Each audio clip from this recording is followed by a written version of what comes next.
My name is Diane Cece. I'm the president of the East Norwalk Neighborhood Association. For tonight's agenda, just a couple of quick announcements, and then we have the two guest speakers. Just to confirm that our annual community shredding event is confirmed now for Saturday the 23rd over at the East Norwalk Library.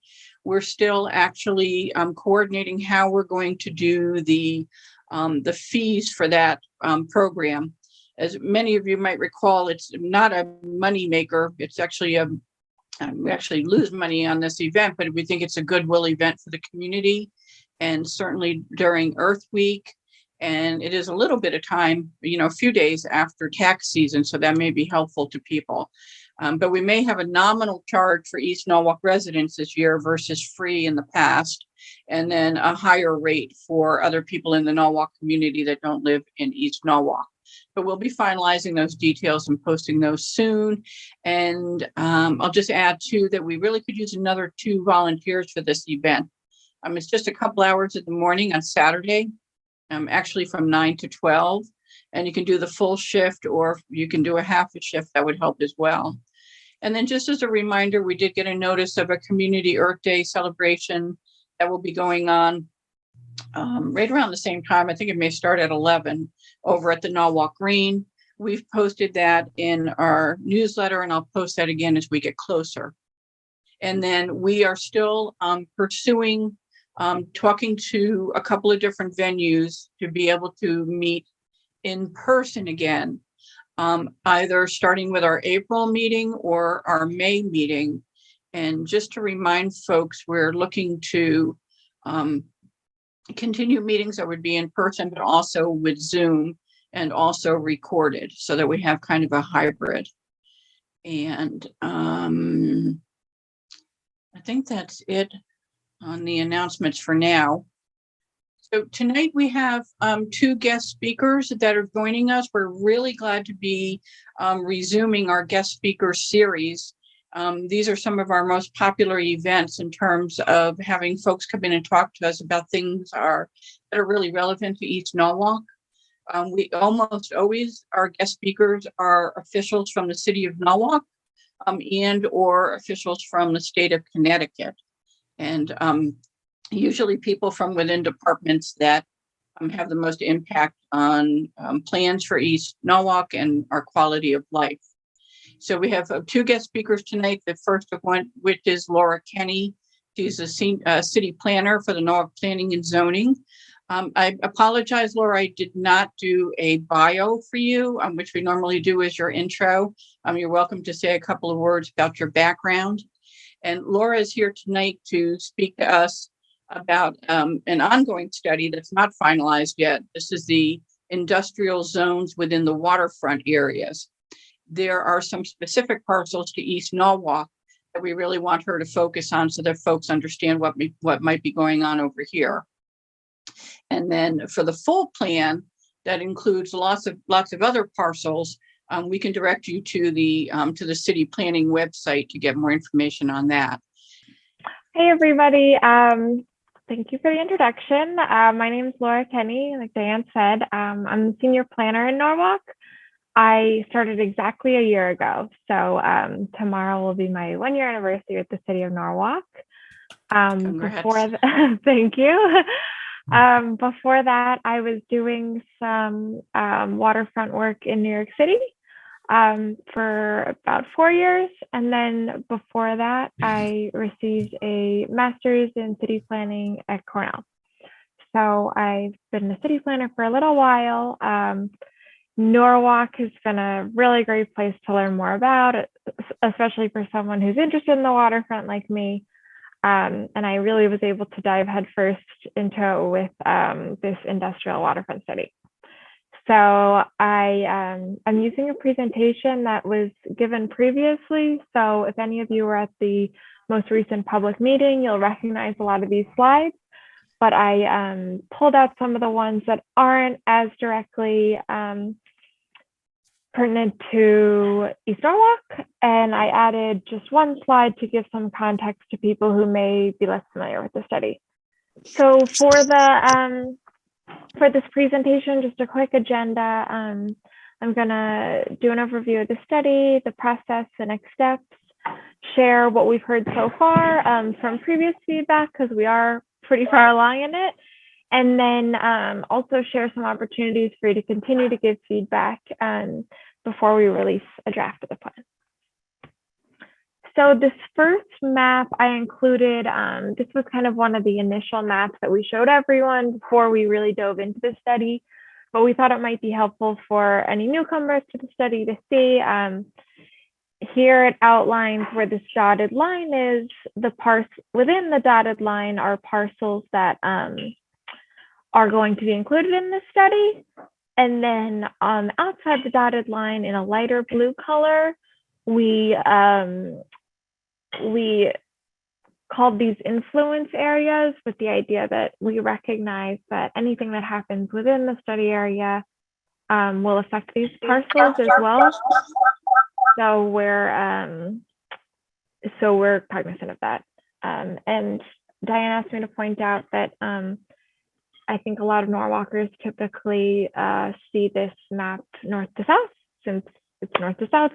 But for ease in fitting on the slideshow, we've rotated it a bit. So on the right side of your screen, you'll see the north side of the harbor, and on the left side of your screen, you'll see the south. So let me give some background to the study first. For some of you who are keeping up with it, you may know that there was an industrial zone study done in town. A lot of people were thinking about the ways that the existing industrial zones interact with residential areas. And so a first study was done for that, and it's in its final draft stages at the moment. And while that was happening, everyone realized that, you know, the waterfront industrial properties are so different than the inland ones, mostly based on use. So we did a separate study specifically of the waterfront industrial properties. So that's what you'll see on this map and what we're looking at. You'll see the green shaded areas. There are actually no plans to change those because they're park space. But we have received some feedback on them that we're have been sharing and continue to plan to share with the Parks and Rec Department. So this project all started in August. We did a tour of the waterfront, and we started meeting with various property owners within the waterfront area. Around this time, our consultants also kind of did a deep dive in learning about what's in Norwalk, the history. A lot of people really impressed the maritime character of the area and kind of the value of a maritime life to people who live in Norwalk. So we learned a lot about that. We started doing interviews and then went into scenario workshops, which started in December. During that time, we kind of consolidated more and more. So there was public outreach, and the more we heard, the more we kind of refined the plans. The first public meeting was in January, and we're planning a second one that this says here it's in April, but we've decided to move it a little bit to May to make sure that we're incorporating all the feedback. We have enough time to do that. And then towards the end of May or early June, we hope to release a draft of the plan for people to take a look at. So I'm going to share with you what we've heard so far, just so you can get an understanding of what we have learned and what our consultants have learned and what your neighbors are saying. So this is a graph of the people we've heard from, kind of a breakdown of what their role is in the study area. We've heard from a lot of people who live within walking distance of the study area, some people that work in it, many people that use the study area for recreational purposes, property and business owners, and then those who don't live within walking distance or fall under any of the other categories. This was from a Zoom poll from the first meeting. So we've also spoken with quite a few business and property owners in the area that might not be counted on this chart because they might not have attended the public Zoom meeting. Here is the zip code response. So East Norwalk had a lot of participants. Thank you. From the people that participated in the January public meeting, here's their priorities kind of broken down.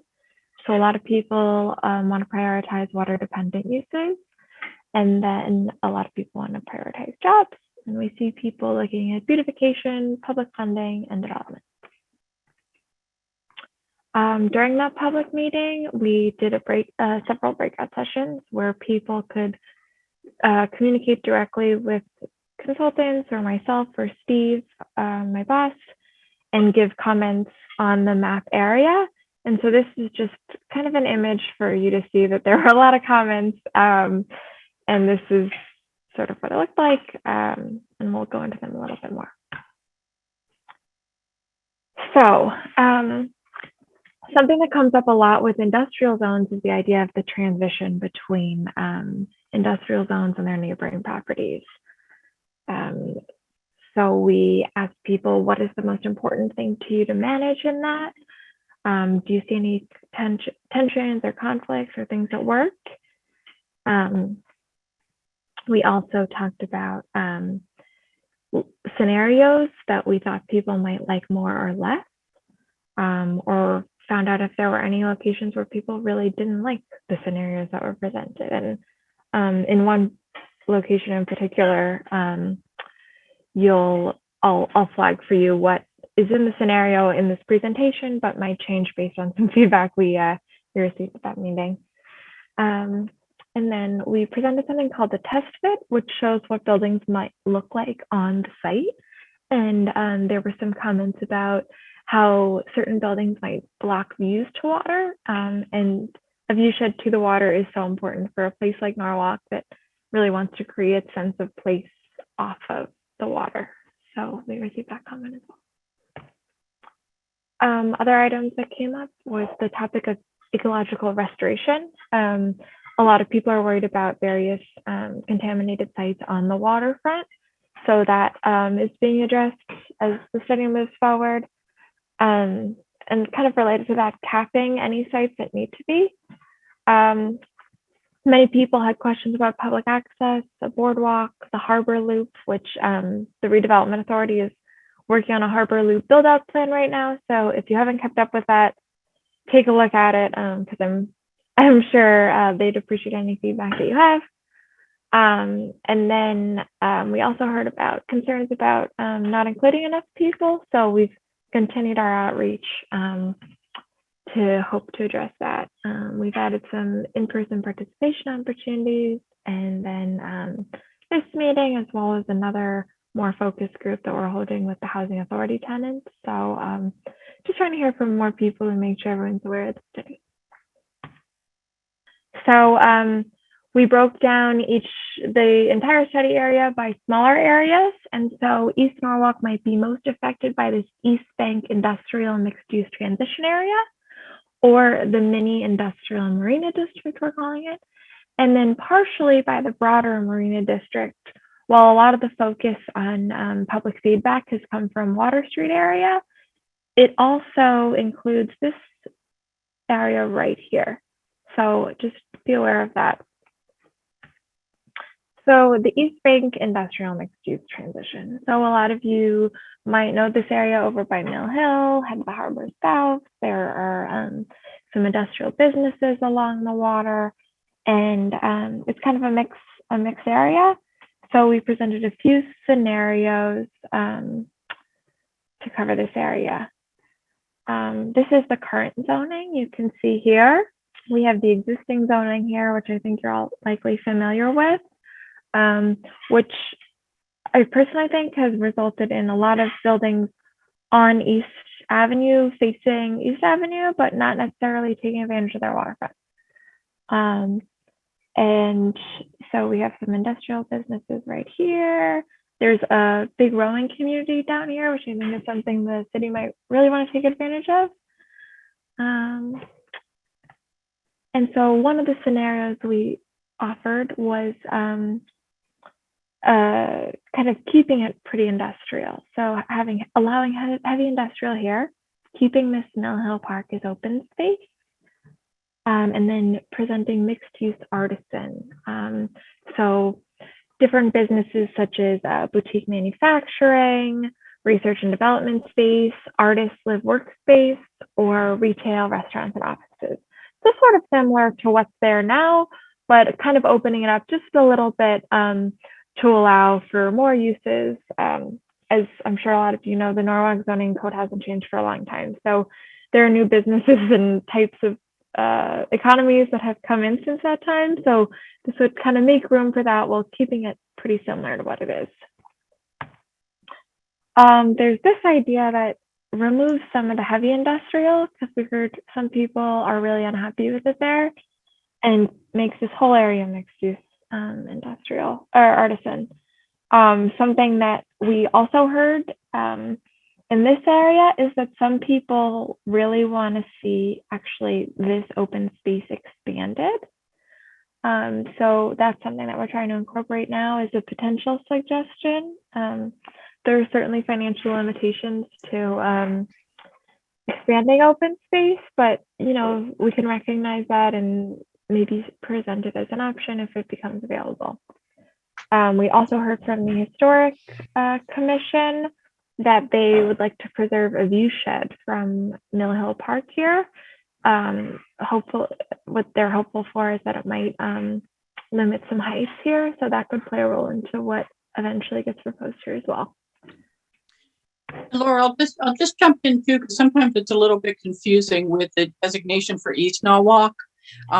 We're typically that's like Eastern Norwalk, which is the whole larger group, but we're actually south of I-95, and so that's where the parcels are that really represent our neighborhood. So it would be the right across the mini industrial marina, and then the I think it was District D. So if we can hop down to that, and then we can come back if we need to, just so folks get a look at kind of what's there now, and then what with the information you have so far, what would be proposed to change? Sure. So I'm unable to provide what's necessarily proposed to change, just because we're still taking feedback on these scenarios, but I can present the scenarios that are as options right now, and kind of something to work off of as people give their feedback. So I jumped down to the mini industrial marina district here. That's what we're calling it, which I think over here might be more relevant to what you were discussing.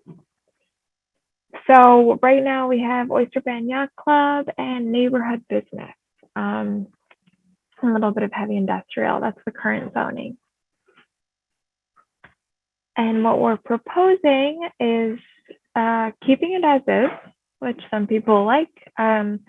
The kind of conflict there is that there's some residential here that may not want to be next to heavy industrial. Another option is to just lighten the industrial a little bit. So keep it industrial and working, but maybe not as intense. So certain uses would be required to get a special permit to make it a little bit less industrious. And then a mixed use like commercial over here. So that's one option.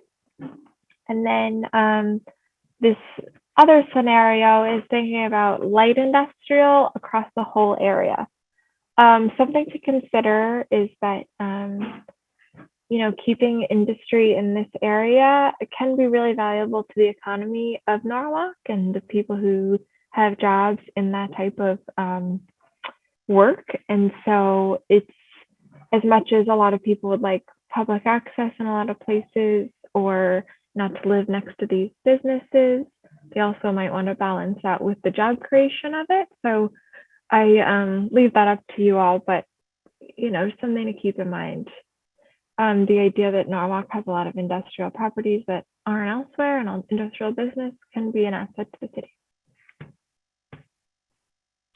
And so another option is to keep this all mixed use, heavy industrial, which could be helpful if any existing businesses want to expand or relocate. So that's an option over here as well. Here's the feedback we got. So not a lot of people want to see it as heavy industrial. most people want to see it as light industrial. So you actually have the opportunity to continue to give feedback on this, and I'll have the website available at the end for you to do this. But and I've shared these slides with Diane as well, so she can send them out to give your feedback. Next, we have the broader Marina district. So again, a lot of people are talking about the Water Street area, but this area would affect East Norwalk. So as is, we have neighborhood business here and some open space. There's no plans to change the open space. So one option is marine commercial. So if we want to expand what's in the marine commercial area here and bring it over here, we've heard from a lot of people that they really value the marine commercial businesses that are over there. And so giving them the opportunity to expand could be a desirable option for some. We also have some mixed use artisan in this. So just as a reminder, mixed use artisan includes boutique manufacturing, research and development, less than 25,000 square feet of it, artist live work or maker space, and then restaurants, retail, and offices.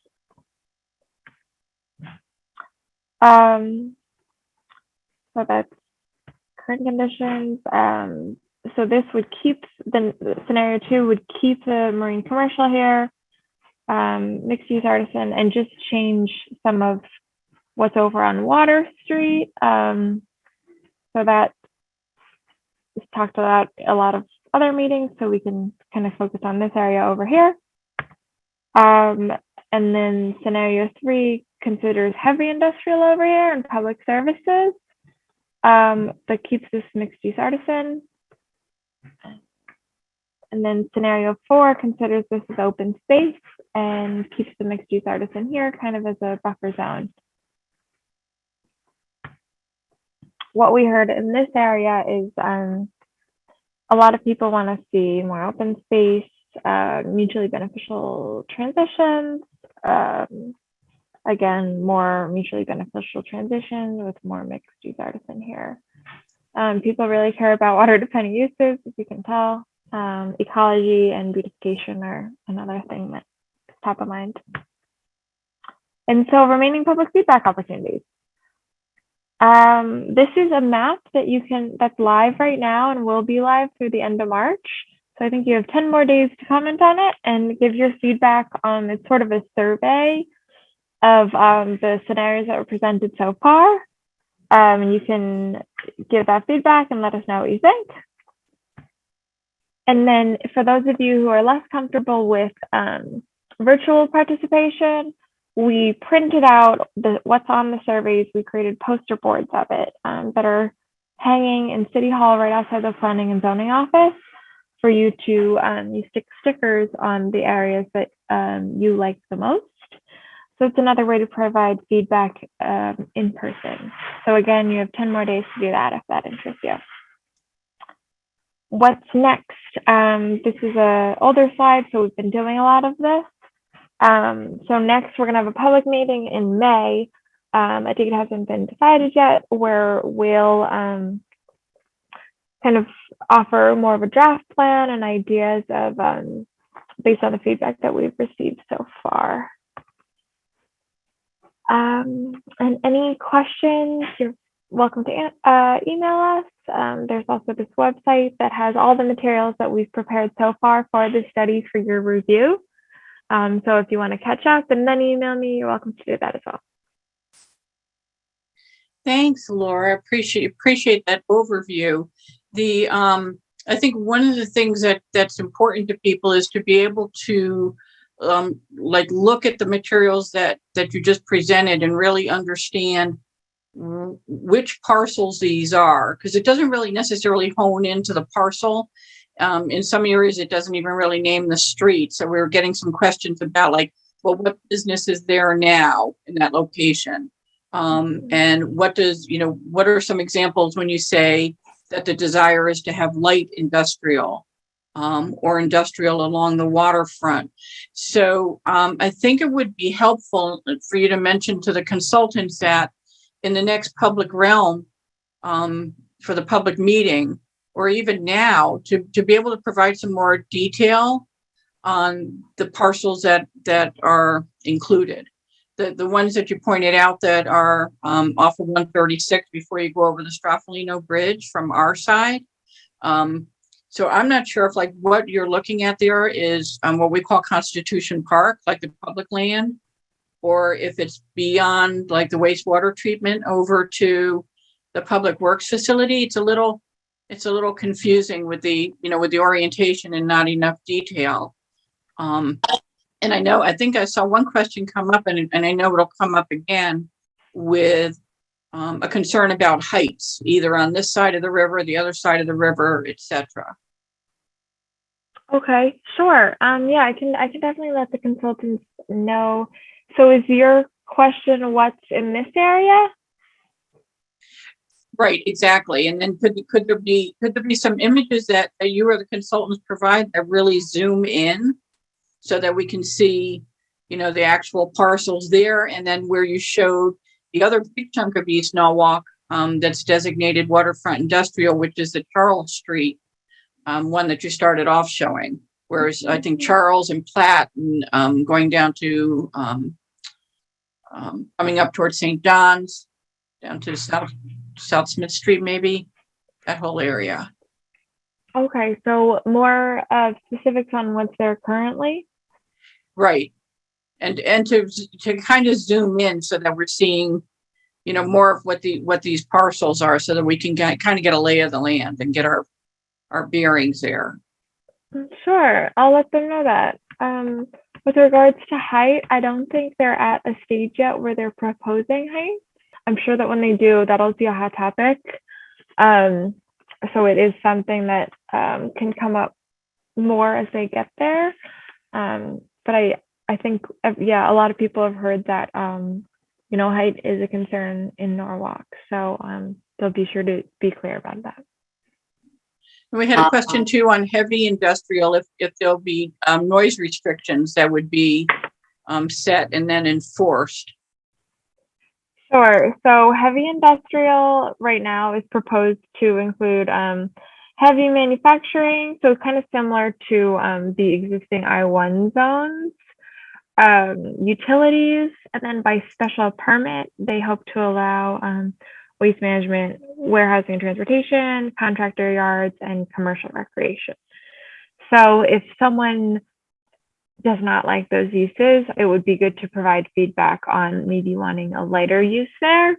Kind of keeping in mind that there are certain businesses that noise kind of goes hand in hand with them, and we want to make room for them in Norwalk because they are owned and provide jobs to our neighbors, but just making sure that they're in places that they make sense.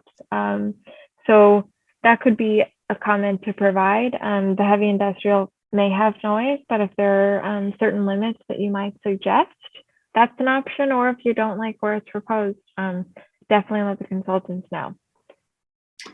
Another thing, Laura, is a few people have asked if you could define what light industrial is.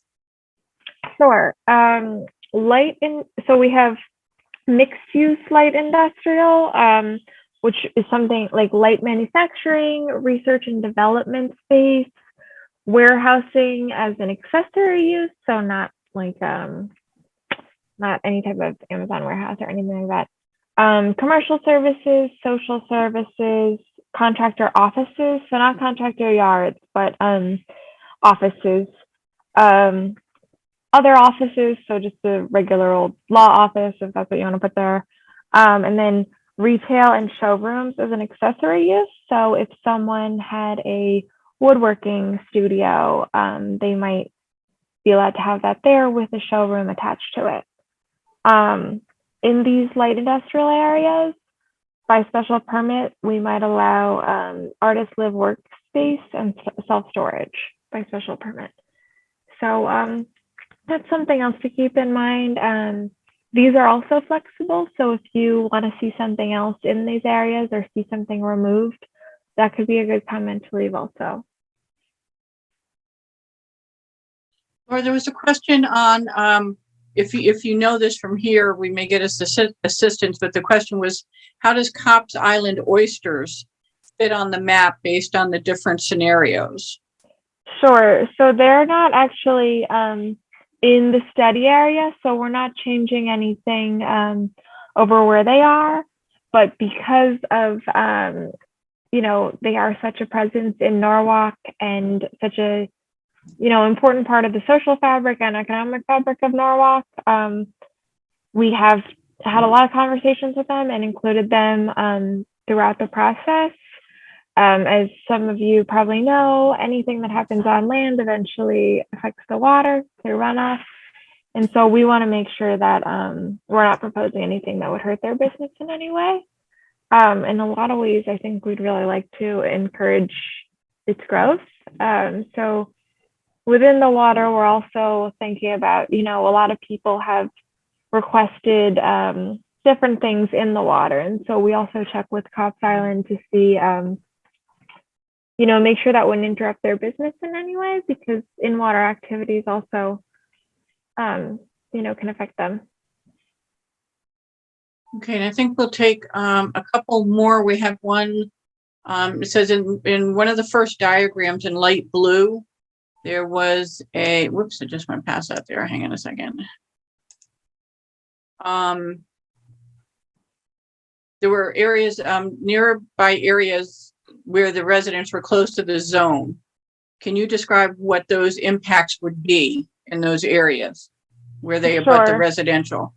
Yeah, sure. So the light blue here, this is all residential. And so the idea is, like, if there is existing industrial there currently, we might rethink that area and say, oh, that's industrial right next to residential. Does that make sense? Or if we propose anything in that area, we are acknowledging that there's residential next to it. And so you wouldn't necessarily propose something that would interrupt the residences. You might not add a use there that could bother the residents in any way. Would those areas be the ones that would be most considered for the live work type of light industrial, or maker or artist spaces, or no? Within where you are there? So we wouldn't. So in terms of the light blue area, we wouldn't make any changes to the light blue itself. But the abutting area, like here, we might say, okay, rather than heavy industrial, we should consider live work or maker space here, because it's a little bit less noxious than a heavier industrial use. Okay. And then there was a question that actually came up, I think, when you guys started this process, so I'll ask it here. It's upriver, but it impacts everyone. And it also impacts on the future use of the river for folks who want to see an expanded, maybe like a river, access for transportation that takes you from one end of the river to the other, for example, seasonally. And one of the questions was, would the city consider removing the heavy industrial out of the zoning, say Divine and the other ones that are upstream, and then just have it as, whatever the terminology is, to have it as conforming or legal non-conforming, so that if they ever left those parcels, they couldn't be used again for that type of, for that nature of heavy industrial. Yeah, that's a very good idea. It's not something that we have proposed at this time, mostly because, in speaking with those business owners, it sounds like the businesses are thriving and they really have no intention of leaving. And so when you think about beyond that, when you think about the uses that the environmental cleanup that might be needed to move a new use into that space, economically, it didn't make a ton of sense. It seemed unlikely. So, the idea that those businesses are doing very well and have no intention of leaving, and then the idea that they're leaving would be, financially big shoes to fill for the next tenant. It just seems really unlikely those areas will change. So we haven't proposed anything different there. Okay. And then, just because I mean, I know that we could do all night with it too, Laura, but I wanted to give people, that haven't seen this before, just kind of a flavor of it so that they can go on to the planning website and take a closer look. If you could just put up the last slide again, just for where people can either email or go to the planning site and, watch the schedule. And then as you announce other events and opportunities for people to participate, we'll get those out as well, especially for folks who don't have a comfort level in using those interactive surveys. I'm one of them, by the way. So it's I kind of prefer a hybrid of different ways to communicate back. Have you had a chance to go down to City Hall? No, I haven't. So I've only done the online stuff, but I would like to take a walk around and take a look at those boards as well. Everyone's welcome to come check them out. We have had a few people participate, but it's a more the merrier type of thing. So please come down and check it out. After you've had a chance to look at the materials, feel free to email me. Plenty of people call me, so you're welcome to call and let me know what you think. And we hope that, the more participation, the more we can refine it to ways that people are comfortable with and really, has the best end result for Norwalk. Okay. And I think we'll also look to set up something where some groups can reach out. I saw we had a question on here about folks who live at Vantage Point, 80 to 100 residents to be more of a part of the interview. So when we have a large kind of stakeholder group, I think we'll have them reach out and then see what you, Tyler, the consultants can do to get some more engagement from larger groups, even within the community. Yeah, we're happy to run focus groups. Something that I have been thinking about but haven't acted on yet is the idea of maybe a tour of different areas. If the neighbors want to give the planning office a tour of what they think is working or not working, I think that would be really valuable to me as a new person in Norwalk. So if anyone's open to it, please invite me over. Good. Yeah, I think that would be something nice, especially as the weather is starting to break. Yes, a walking tour is a great way to get outside. Definitely, and also to see the scale of what things may be too. Mm-hmm. So, Marianne, I'm not seeing anybody's hands raised as I'm just kind of clicking through here. I've just been reading, the questions that are coming in through chat. And we're about 7:45 now. So okay. Vanessa did join and she's the next speaker. Perfect. So Laura, thank you so much. And thanks for chunking it down to give us a little bit closer look at East Norwalk. And then I'll reach out to you offline again to see if we can get some stuff that's more literally zoomed in on some of those actual parcels. It'll give people a more visual idea of saying, oh yeah, this is what's there now. And here's the potential of what it could be. And so I'll touch base with you before the end of the week on that and see what we can pull together. Great. Yeah, thank you. And thanks for sharing my emails as you've been doing. It's a great way to reach more people. So thanks. Okay. Thank you so much. And you're welcome to stay on for tonight for the rest of our meeting if you like. But if you have to scoot, we know you guys are busy. We understand that too. Really good to see you. And I'll try to stop by City Hall myself and then take a look at some of those boards and see if those would be helpful as well. Okay, thanks everybody. I'm going to jump off, but I look forward to hearing from you all. Thank you. Okay, so next up we have, and this is really specific to East Norwalk. Some of you guys have met Vanessa before. If you've attended city meetings where you know that Vanessa's presenting. She is the principal engineer for the city of Norwalk, operating out of Department of Public Works and in charge of too many projects to list, honestly, Vanessa, but the big one that's close to us, of course, is East Avenue. And then we already know the relationship between that and Walk Bridge.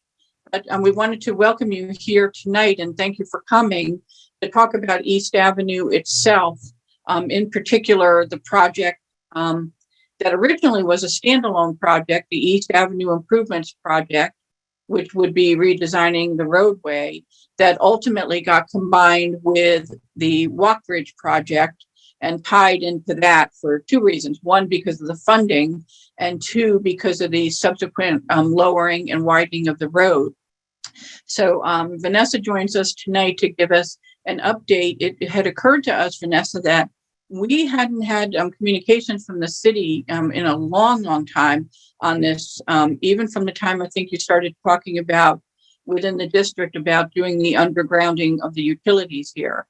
So we really appreciate you making some time in your schedule to come and talk to us and give us an overview of the project on the roadway itself, and then an update on what the plans are and when we might expect that.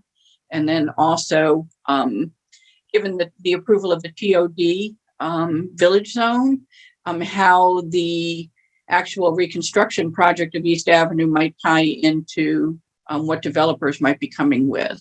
So first I want to say thank you for the invitation. I'm happy that I have the opportunity to come and talk to the East Norwalk neighborhood. I agree with you, Diane. Although we haven't been talking for a long time, I want everybody to know that you are always welcome to reach out to me. Any questions related to any of the projects, come to me. I'll probably be able to answer. I may not have the answer right away, but I'll be able to get it. So I'm going to share my screen, but even before I do that, I just want to say one thing. This whole project about the Walk Bridge, I just want everyone to keep in mind that it's not a city project. It is a state project. So unfortunately, what I tell you guys tonight may change completely tomorrow morning. So do not hold me accountable for that. Again, unfortunately, it does change through a lot of reasons, different reasons that is out of our control. But one thing that I want everybody know is that the city in this past few years have been working very, very close to Connecticut DOT. Well, our relationship with them has been extremely good. They do understand what is the need of the city, what is the concern that we have for our residents, and they are really trying to accommodate that most of the time. It's still construction. We understand there are some parts that is not ideal, but we are confident that we're working very hard to try to hear and understand the concerns and do the best to make this process go very smooth. The Walk Bridge that was supposed to be just the replacement of the bridge, right? It's actually a full program where DOT is replacing 5 bridges out of, including the Walk. So I'm going to just go through a little bit of the overview of the project, what it is, and then I'm going to focus more on the East Norwalk portion. If you guys want to, I'm probably going to be able to go through everything. I don't have that many slides. And then if you guys want to ask me questions at the end, I think that it may be easier. But if you prefer to do another way, I'm happy to do it differently. So these are what I'm going to talk about tonight. So we're going to talk about status, where the program is, and then what each of those small projects, although they are big, under the program are. So it is the Advanced Utility Status, the 4-Point Street Project, the Osborne Avenue Project, the East Avenue, and the Roadway Project, and then we'll leave the last one for discussion. So I think that this slide kind of can show everything that is related to the whole program. So I'll go one by one here, and I'll start with the ones that has been going on for at least 3 to 4 years. So I'll start here with this green line that is the Danbury Branch Dockyard Project, and also included the N Street Bridge replacement. So what happened here? So in order for them to be able to replace the Walk Bridge, they need to electrify the line up to Crescent Street. So the trains that would be coming from New York will be able to get in now, maneuver, and then turn and go back. So in the future, when this is under construction, they're not going to need to get the trains to cross back and make the turn that was north. So, but as everyone knows here, the Danbury line is a diesel operated track, meaning it wasn't electrified. So what they did, they electrify up to here. This project is 90% complete. If you guys go behind the mall, you can see that there are other tracks that they add there. There is kind of an area for maneuver, and we have power all over. This was the first bridge that got replaced under the program. That was the N Street bridge. So this is almost done. Another part that got done now, it is the CP 243 Interlocking Project. So what happened in this project, this is actually starts in also East Norwalk, but it's just work pretty much on the track. The only way that a train can change lanes is if you have some kind of a locking system that shifts them from one track to the other. What happened here is that they need to install that because when we do the replacement of the bridge, we're gonna have only one track that will be operating at some time. So now we have two, one northbound, the other southbound. And what they need to do is if a train is coming northbound, but we only have a southbound track, we have to make sure that that train can be shifted to the other lane. Let's call like that. So what they did, they doubled the amount of tracks on this area here, and they add the interlocking mechanism so that can happen. A lot of that work happened behind the northern place. If you guys go into that area, or if you take the train north, you're gonna see all the construction that has been happening there for all these years. So this is pretty much what the program has been doing in the past few years. So, okay, so originally, let me just close my door here just a second.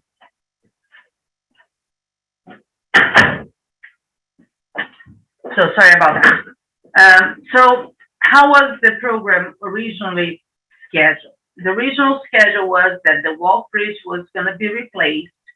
And again, as of now, there are two tracks, the southbound and northbound. They want to take one track first down. That was going to be the southbound one, the northbound one, south of the map. And then they would redo it, and then they're going to do the other side after. For them to be able to replace this portion of the bridge, the other three bridges also had to be changed due to the change on the elevation of the track. That's the reason why those bridges had to be replaced. When you do tracks, it's very different than when you do the road. With the road, you can change the slope much easier. So you can really have a little bit of a hill and all that. With the train, unfortunately, you cannot. So in order for them to accommodate the right elevation, the track has to be changed, the elevation pretty much up to the East Avenue one. So that's why these four bridges ended up getting replaced as well. So this was part of the original program. What did the city have in the past, as Diane explained? About 20 years ago, the city learned that the bridge on East Avenue was out of date for the tracks. So this has nothing to do with the Walk Bridge. This is 20 years ago. And what happened was that they realized that the abutments of that bridge has to be wider so they could accommodate whatever new trains and new traffic that was going to go on the track. When the city learned about that 10 years ago, they said, wow, we have now the opportunity to widen a little bit East Avenue because one of the restraints that we have is the bridge. So there was some funding. I do not remember what was the name of the funding at that time. The city applied for that funding, and the state agreed that the city was paying for the design of the widening of the road, but they were going to cover 100% of the cost of the construction of the road. So the East Avenue widening of this road has been in the books for over 20 years. So I just want to bring that to your attention. Okay, so back to the whole walk program. So when the city learned that now they had to really replace this bridge, the East Avenue Bridge, as part of the whole program, we went back to them and said, guys, if you're gonna do this work, why don't you also include the East Avenue widening as part of the program? Because this way we knew that would get done pretty much right after the bridge was being replaced. Otherwise, we knew that we're gonna have all this construction, they're gonna leave, and only after a few more years is that we could go back and do the widening. So what's a decision that was made internally a few years ago. We approached the program. They were able to look at the funds, how that fund was available and all that. They shift things. And now the East Avenue widening is also part of the program. We still, as the city, we still pay for the design of it, but we're not going to pay for construction, and that didn't change in the beginning. Okay? So besides that, we had the 4-Point Street that had to be replaced and Osborne Avenue Bridge that had to be replaced. Okay, so as we're going through the design, we learned that Metro North or Connecticut DOT rails do not allow any utility to be hung on any bridges anymore. It is one of their requirements. So if you're now going to replace any bridge, a Metro North bridge, a Connecticut DOT rail bridge, no utilities can be reattached to the structure, which means that everything that is between the bridge here will have to be undergrounded. So the state said, okay, we're going to need to underground pretty much the utilities between Winfield and 4-Point. When we heard about that, we were like, wait, this is a great opportunity for the city, as since we're going to also do the East Avenue roadway widening, we would like to proceed and also underground the utilities through the corridor. We do feel that this is a really getaway into the city. We understand that goes to the beach, that is one of the jewels of the city. It is the entrance of a very nice neighborhood. So why we cannot make this look nicer? So there was a lot of discussion. But finally we got into an agreement with the state, and the way that it goes today is between Winfield and 4-Point, the state is paying for the design and the construction of the underground of the utilities. Between 4-Point and Olmsted, and I'll explain why Olmsted, the city is covering the cost of it, but we are just paying that money to the state, meaning the state is overseeing the project as a whole. It is my orange line here as what we call advanced utility project, but the funding is different between Winfield and 4-Point state funded, between 4-Point and Olmsted city funded. But the city do not oversee the project. Helps, coordinates, but it's not a city project.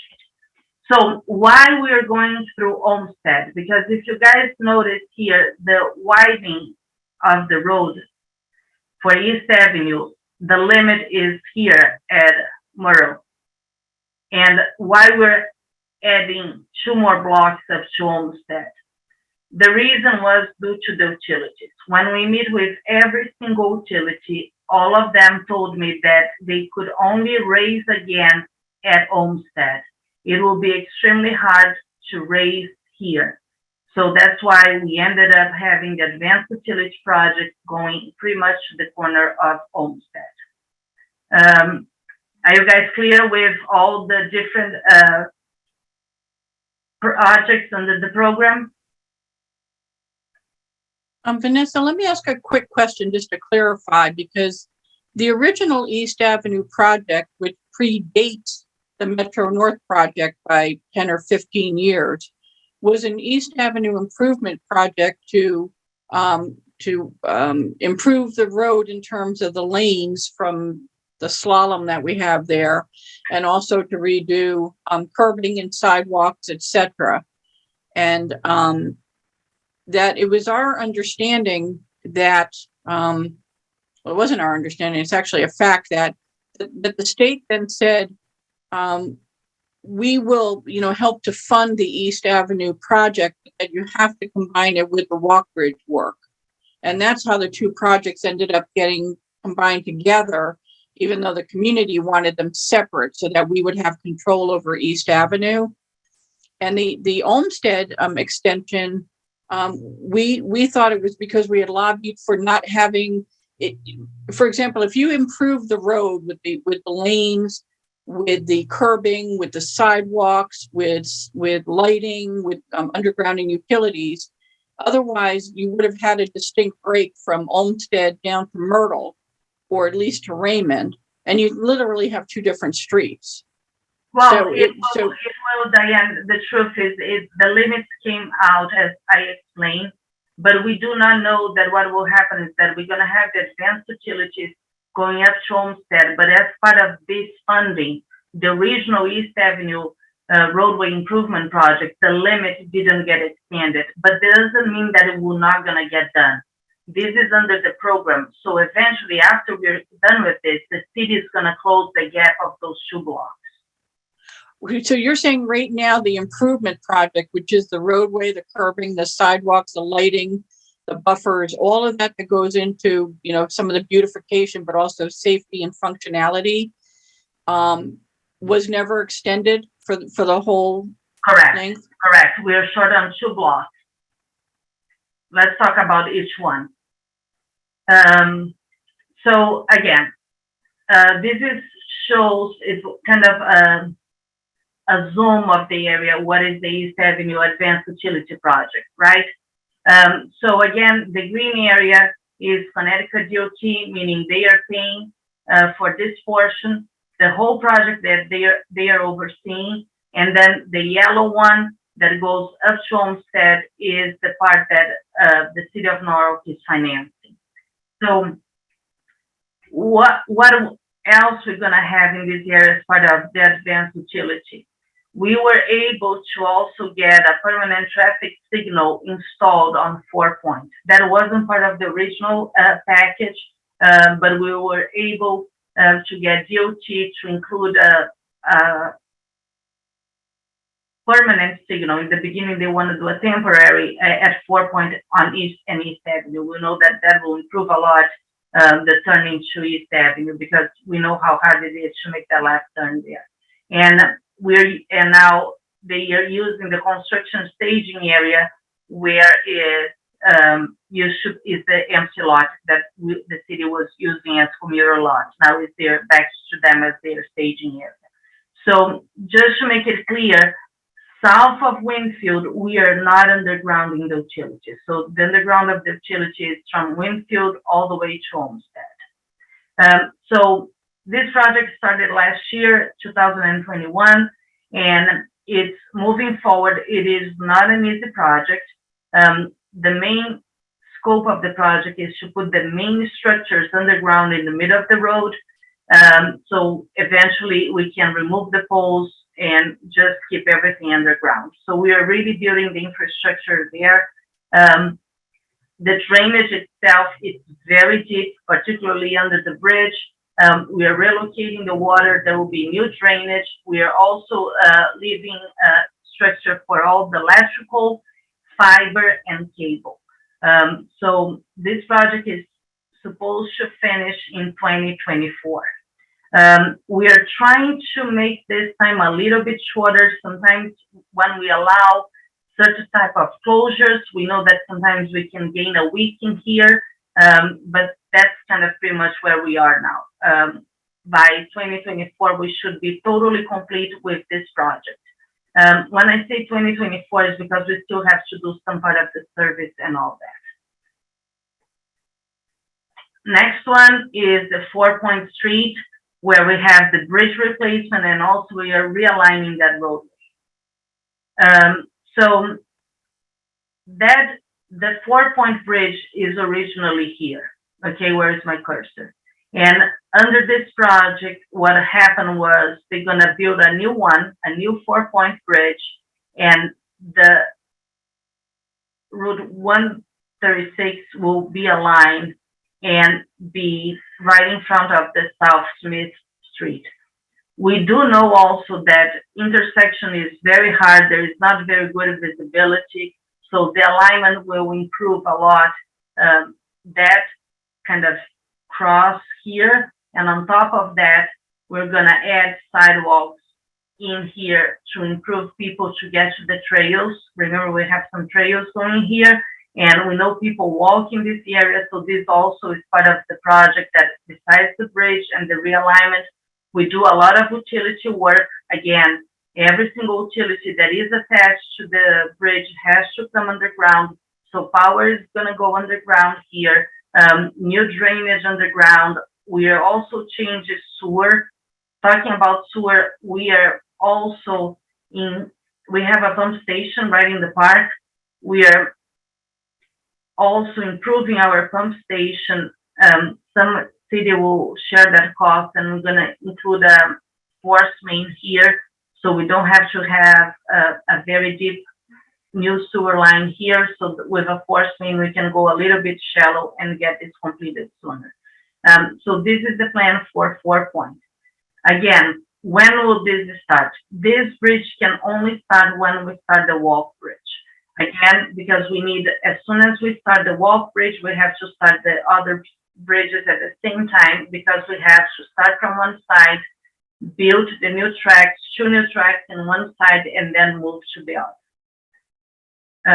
So as of now, we do not have a firm date of when that construction will start, because we are pending the permit for the walk bridge. Osborne Avenue, this is the easiest one, to be honest. About a year ago, maybe 2 years, what Connecticut DOT did it during the design wasn't completed, they already did the underground. Remember, again, no utilities attached to the bridge. They got rid of that when they finished this project. So from pretty much from here to here, everything is completed underground. This will be an easy replacement, because it's only the superstructure that will be replaced. Pretty much we'll take the top of the bridge, what we call superstructure, and then bring a new one and put it in. Of course, it's not that easy, but kind of comparing to the other ones, it's the one that will have the least amount of work. So that's why we call that one easy. Again, the schedule with that has to match exactly the other one. So now we're going to have the walk under construction, 4 Point under construction, Osborne under construction. And this should last about 3 years, and we should start about 2 years after we start the walk bridge. There is already some also improvements here, and the city is picking up the rest. As of this year, we already have plans to do this side of the sidewalk that we should be hitting late spring. Our crew will be there already doing part of the sidewalk on our one. Okay, so let's see how that will look, right? So this is the structure, as you guys can see, is a little bit higher here. But we are still keeping the same clearance. It's just that it is a bigger beam. We're trying to keep the same form liners to mimic. We don't have the form liner here, but we're going to try to mimic the stones that are there. And that's how it should be the look on Osborne. So this is the most complex of all of them, right? So again, what is the city portion on design? It is from 4 Point to Myrtle, and then south of Winfield. So this is regards to the whole East Avenue roadway improvement. This portion here, from here to here, is the part that will get, from here to here is where we'll get wider. And I'm going to show you guys, I have the plan so you guys can understand how much wider we'll get. Another thing that is going to be happening on the East Avenue project is that we are replacing the traffic signals there. So there will be a new one here, plus the existing ones was going to get replaced as part of the East Avenue roadway improvement project. Also, as of now, we have some plans for the Gregory Boulevard. So for this area around the cemetery, we are taking a second look on what we have proposed for design, and we are gonna try to add few amenities here that will make this even more pleasant, with more bike lanes, more sidewalks. I do not have that drawing yet because we're still asking permission to the state to go for a design exception in here, because the idea is to reduce a little bit the lane so we can have a better traffic calming. So although this is all already designed, we're taking a second look here in conjunction with GMP to improve this area even more. So when we're gonna do this project? So this one that was supposed to be the last thing to happen, DOT is moving in their schedule because they understand that because the bridges are taking a little bit longer than they expected to start due to permitting, they're gonna do these other areas before. So in other words, that do not be affected by the replacement of the bridge. So that's why between 4 Point and south of Winfield, it's in blue, and that's when this project will start soon. So when we say soon, they're hoping to start the south portion of it fall of 2022, and eventually move up here after. There is only one thing that is tricky here. Before the way that we're gonna do the constructability of the East Avenue roadway improvement was we're gonna have a brand new bridge. Everything would be already underground, and then we just need to go and widen the road. Now the widening of the road may have to happen in stages. We'll have to first widen one part of the road, and then after that whole area is completed, we have to move all the utilities underground, and then we can go back and move the other side of the road. So that's why the construction duration here is about 3.5 years. This whole portion, all the beautification, meaning all the crosswalks, the type of sidewalk, the streetscape lighting, it is already following the new East Avenue TOD. Everything, all the amenities that were picked by that group is being applied to here. So this is gonna have its own identity. And that's, we're gonna start with here, and if any future developers come to the area, they'll have to follow what is already on the East Avenue TOD. But Vanessa, can I stop you there quick for a couple of points before you leave that slide, if you can go back? Sure. One, I think some of us are hearing for the first time that what we've been told about the extension of the beautification going all the way up to Olmsted, we're just hearing for the first time that it's not going to Olmsted. So I think it's important for you as being the principal engineer on this and working with the city and state that from the community, you should know that. The argument that was made at that time is that if you do something that's improving the roadway and anything related to beautification or anything that's relatively visual, that it would be really almost kind of bizarre to have the portion of the road coming from the highway almost left entirely the way that it is, and then start with the portion that has all of the new amenities, the widening, the curbing. So that's number one. Right. Number two, for wherever the funding is coming from, because all of this is the East Avenue Village Transit Zone, there should be funding that comes the entire length of the zone, which is Olmsted all the way down to Cemetery, that the developers would be funding to help fund the cost of anything that's beautification or amenities. That's number one. So I don't know how we try to course correct on that, because honestly, I'm not too worried, Diane, to be honest. I totally understand your concern, but we are not saying that we're not going to do it. You know, we're just saying that that portion is not under this project. So of course the city is not going to leave 2 blocks totally different. It's not the idea. But again, we're gonna, as of now, it will take 3.5 years until we have this area completed. And it is part of our intention to fund that and close the gap. So how we're gonna close this gap? It's very easy. The first one thing that we do is we have the sidewalk project, right? We have an annual concrete sidewalk project that we put out this year. And we do know that it's in our list is that we need to go back and do those 2 blocks of sidewalks. And when we do that, we're also gonna add all the amenities that is necessary. We're gonna build for the East Avenue TOD style. So I just want to make it clear that although that area for the roadway improvement is really not part of this project, the city's commitment to finish that gap, but it will happen after this is completed. And So- it's already, but it's already funded though, correct? No, The agreement with- it is not funded, but it's not an issue, the funding. Why? Because we do have annually, we do receive money for a concrete sidewalk capital improvement.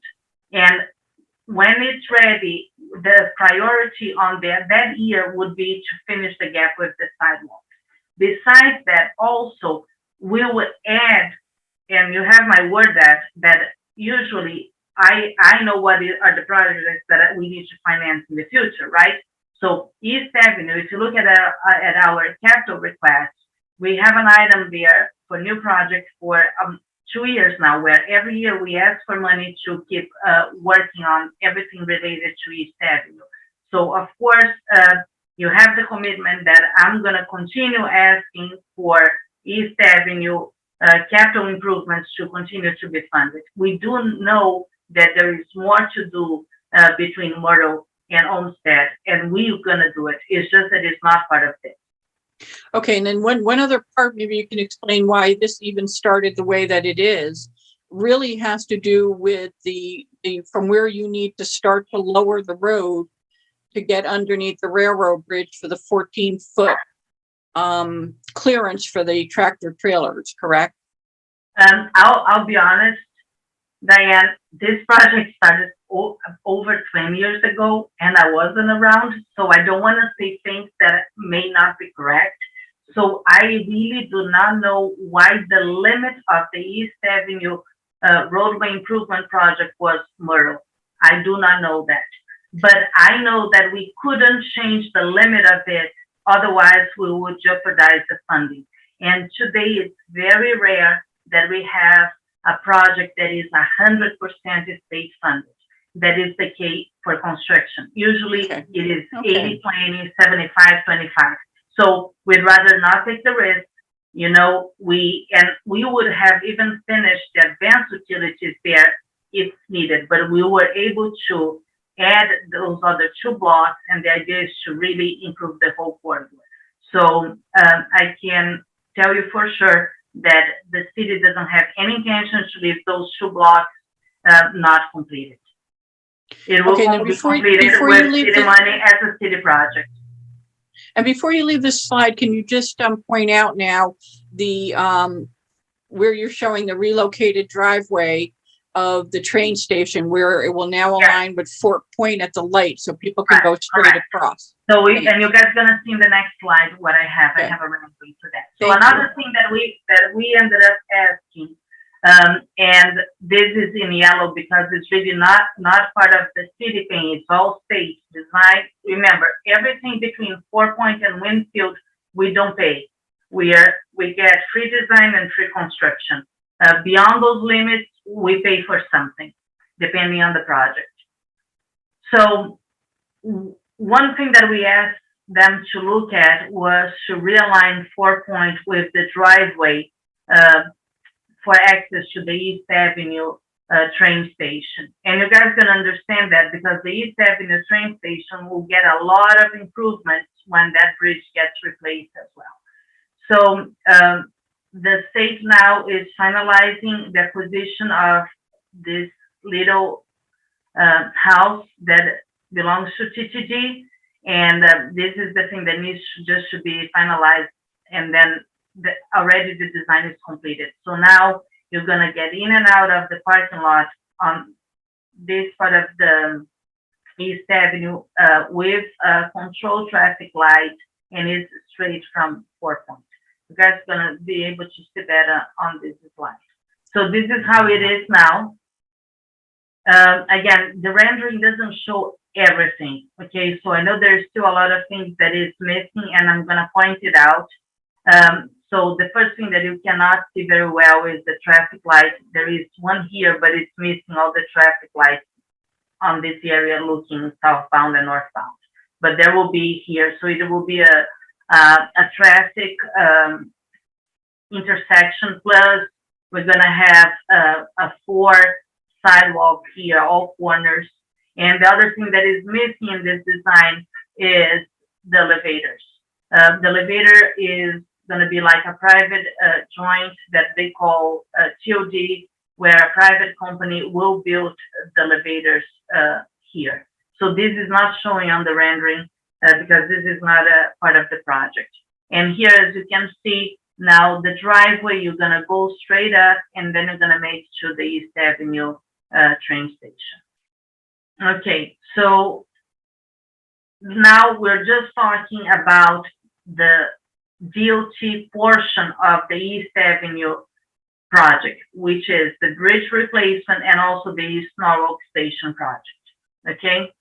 So what will happen here again, between 4 Point and Winfield, they are responsible for the whole construction of that road, the underground of the utilities, the improvements here, replacement of the bridge, which will bring us with a wider bridge, and the abutments will be changed, and that's why we can widen the road. And now they're gonna improve the parking lot, align with 4 Point, and there will be, in the stations, there will be new platforms, which means that now all trains that stop on East Avenue, all cars will be able to open the door. For those that take the trains in East Norwalk, you guys know that you have to always either move forward or back or count which car you are. That will disappear. Now you're gonna have platforms on both sides where all cars can open their doors. So this is really the main portion of the state East Avenue project. So here is another rendering of how the platforms will look. Again, please disregard the staircase. Eventually, we're gonna have elevators on both sides. These renderings do not show that yet because they haven't closed that deal, but it will happen. The city don't want that staircase at all. And that's how it will be the platform. So you're gonna be able to kind of go up and kind of pretty much walk throughout both sides of East Avenue. So we hear you guys. We do not like the zigzag on East Avenue. And when we do this project, that problem will be gone. So what will happen, and that's why I picked this drawing, is just to show you guys that now if we're gonna keep pretty much one continuous lane for you to be able to go through. So if you're now on the right lane, you can always keep going, and you don't need to change lanes anymore. So the only thing is that the right lane, you can make the right turn, of course. So if you have a red light and you have someone that cannot make that turn on red, you may need to be behind it for a little bit. But besides that, if you want to go from I-95 all the way to the cemetery, if you are driving on the right lane, you're going to make it through without needing to shift lanes. So also, we are getting about more real estate. This curve is the one that is being moved a little bit up. There is a little bit of adjustment on the south portion of it. It's not really south, but I call south on this design.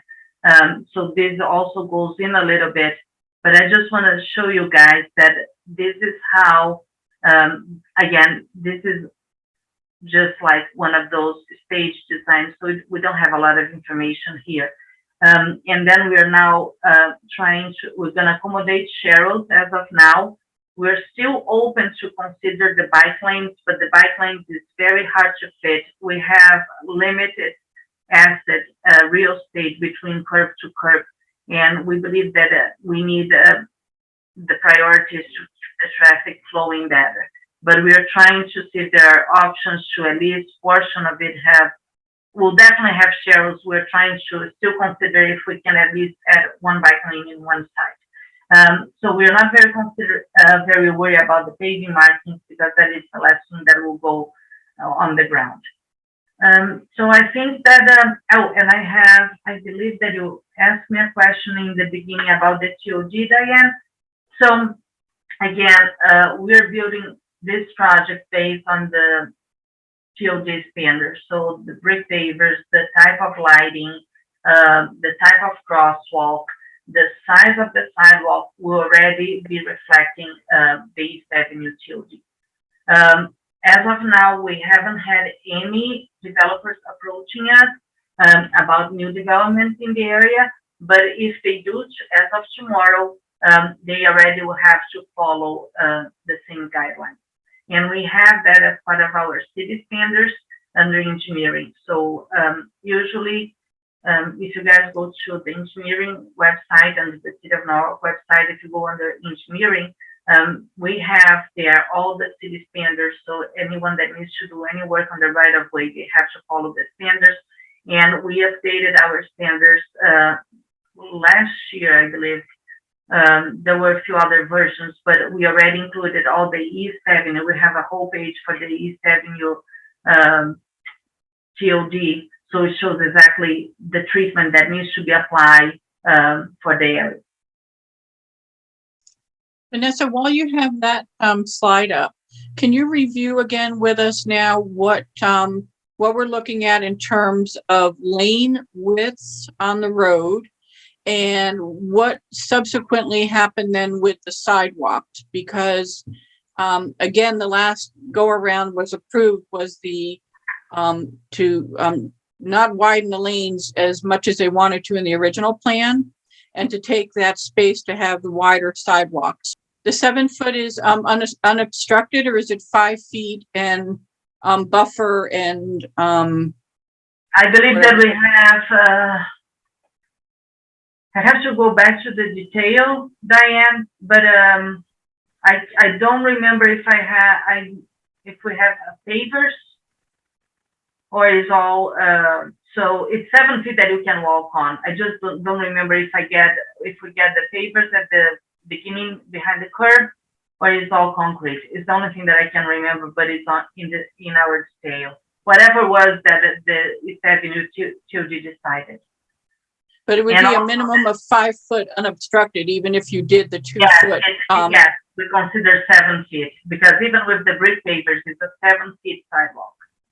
And is that going to accommodate tree wells or for any kind of trees or canopy? On this one, we haven't put it on. Doesn't mean that we cannot. So on this design, we do not have accommodation for trees on this sidewalk, because usually what used to be done in the past, we prefer to have the trees behind the sidewalk.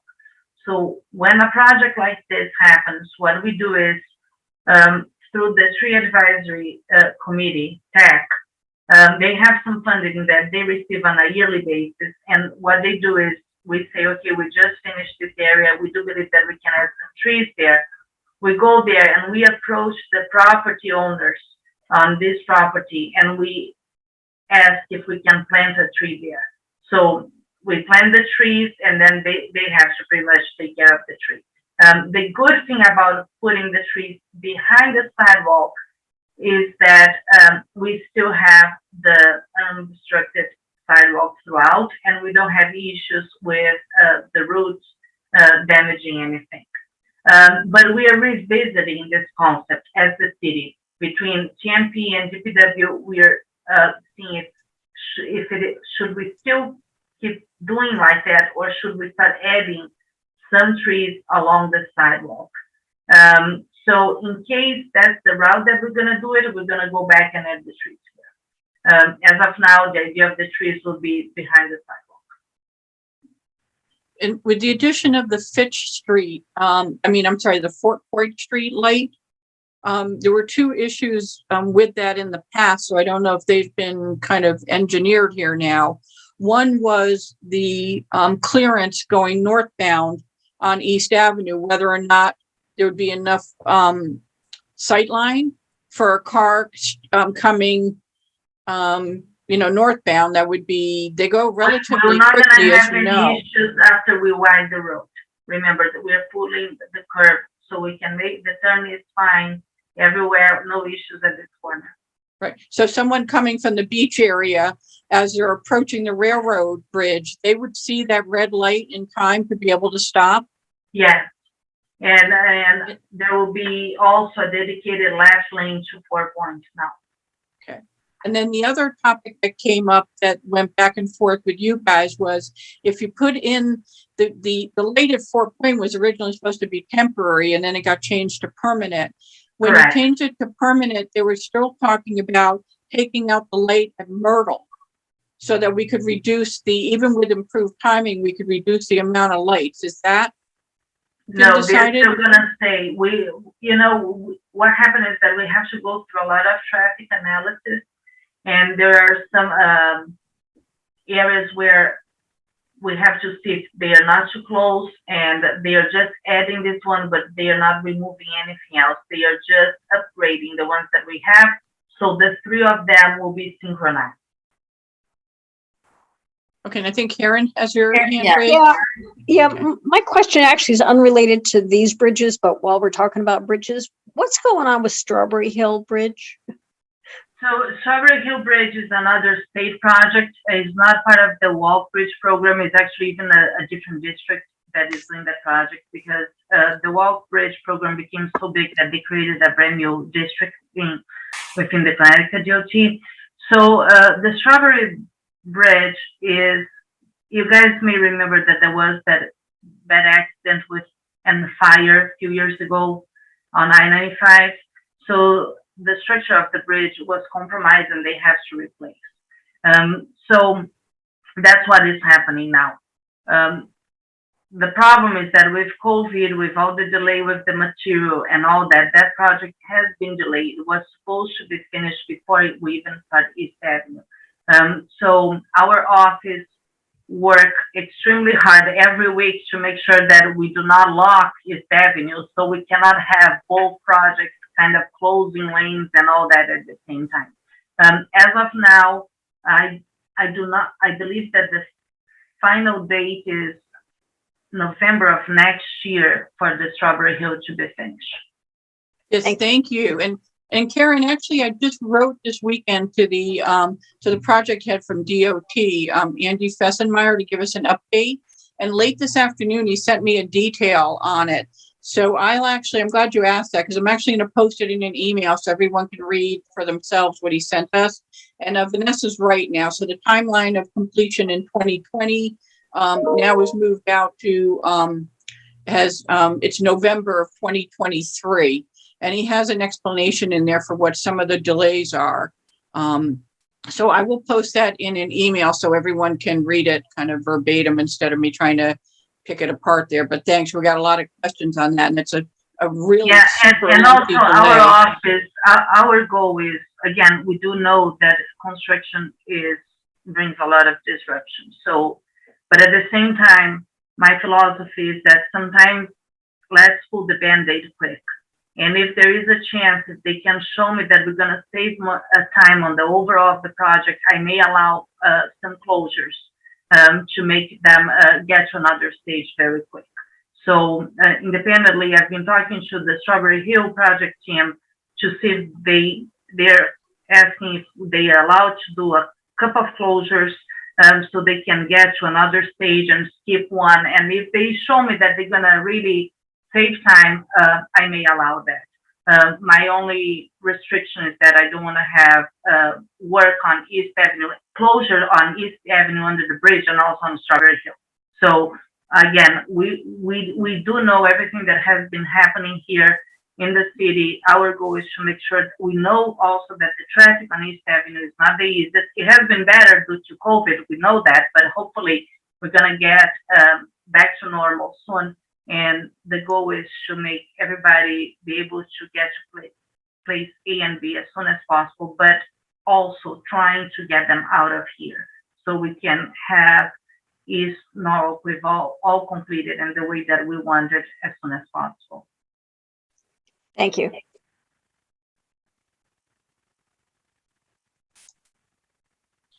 Okay, and then Vanessa, does anybody else have their hands raised right now? Let me see. No, I that's the don't only see one. anyone or anyone in chat. Let me just check. Not sure.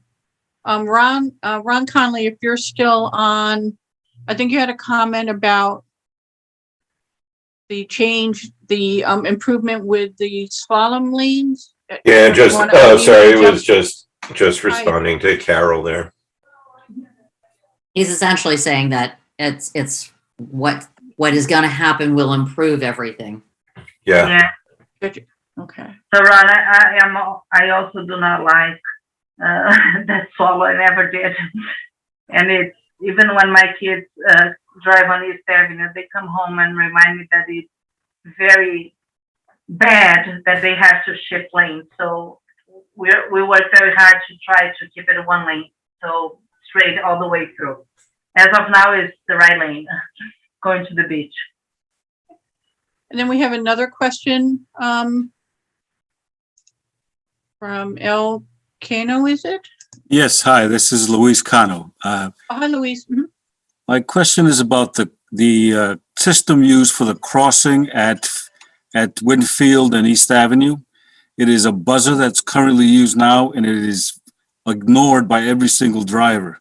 And I walk my dog there every night and take my life in my hands trying to cross there because that buzzer can't be heard. So I don't know if that's going to be addressed in all this redevelopment. Yeah, so it will be all brand new. We're gonna get so first we're gonna have now 3 crosswalks there. You only have 2 as of now. We're adding a third one, and the equipment will be all new with different phasing and all that. Thank you. Appreciate that. Appreciate your time too. No, thank you.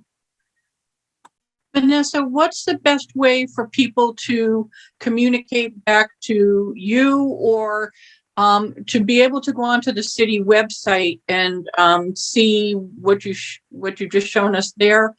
The actual screen that's there, the actual pages that are there for East Avenue are really outdated. So none of what you showed us are there in terms of DPW projects. Could there be a website that keeps us posted that people can go to versus emailing you? Well, we do not keep updated on state projects, Diane. So everything related to the Walk Bridge program, every question should actually go to DOT. So the Walk Bridge program has a PR where you guys can call on their website. They have their own website, and I'll be honest, this is the best way to reach out about the program. If you guys reach out to me, I'll have to reach out to them and pass the concern. If they hear from the public and the residents, it's better because then they understand what the residents is saying. It's not that the city is saying that someone said. So all questions related to the Walk Bridge program, any drawings that you need, any renderings that you have, that you want to look at it, you can always go through that and see if they're going to release that to you guys.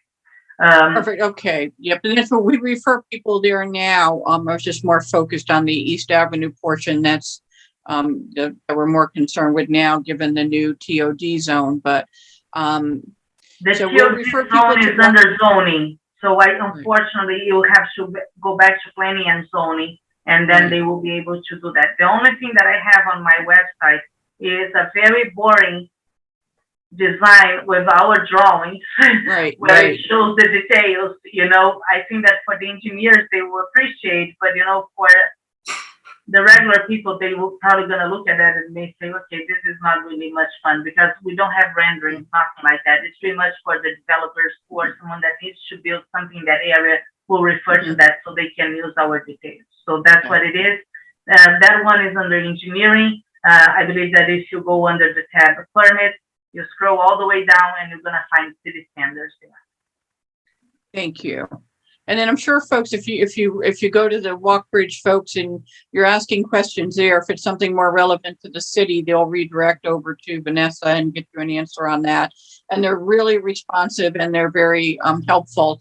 And Walk Bridge folks, many of you know, they'll volunteer to come and meet with us anytime, which they've done in the past for, whether a couple people want them to make a presentation or try to get the whole community. So they do make themselves available to us. Vanessa, thank you. Karen, did you have another question or just your hand was still up? And then we'll take this last one. No, I don't have another question. Okay, thank you. Vanessa, thanks so much for coming in and spending this time with us to give us another overview here, especially on East Avenue, which we really haven't seen in a while, and to make sure that people are clear on what's related to the Walk Bridge, what's related to TOD, and what may be coming down the pike. I can tell you, we won't deal with it for tonight, but we'll have another conversation with DPW, hopefully within the next couple of months, to talk about DOT and where they're advancing on the diverging diamond exchange. Yes, this is one thing that, Diane, I'll tell you, I think that after we have this project completed, it is one of the things that I really want to go after. As of now, it's very far away on their schedule, but I do have a lot of hope that with the bill that was passed for the infrastructure, I already went back to the mayor's office and I said, I do think this is a great opportunity for the city to push for the diamond to be built, not in 20 years, but to revisit that project. So we do, again, the city has a lot of interest on East Norwalk. We know that there is a lot of projects that will come after this that will benefit the neighborhood. So the diamond is one and few others that can happen. So I'm happy to come back. Again, you just need to ask authorization to the mayor. If he allows me to come, I'm happy to come here. I just want to say one thing besides thank you everyone for your patience. I hope I didn't overwhelm everybody.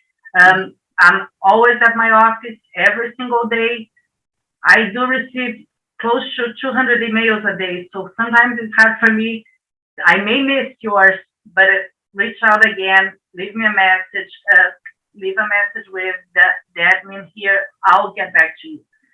Another thing that I want to let you guys know, we have the paving program and the sidewalk program, right? That is independent of all this project.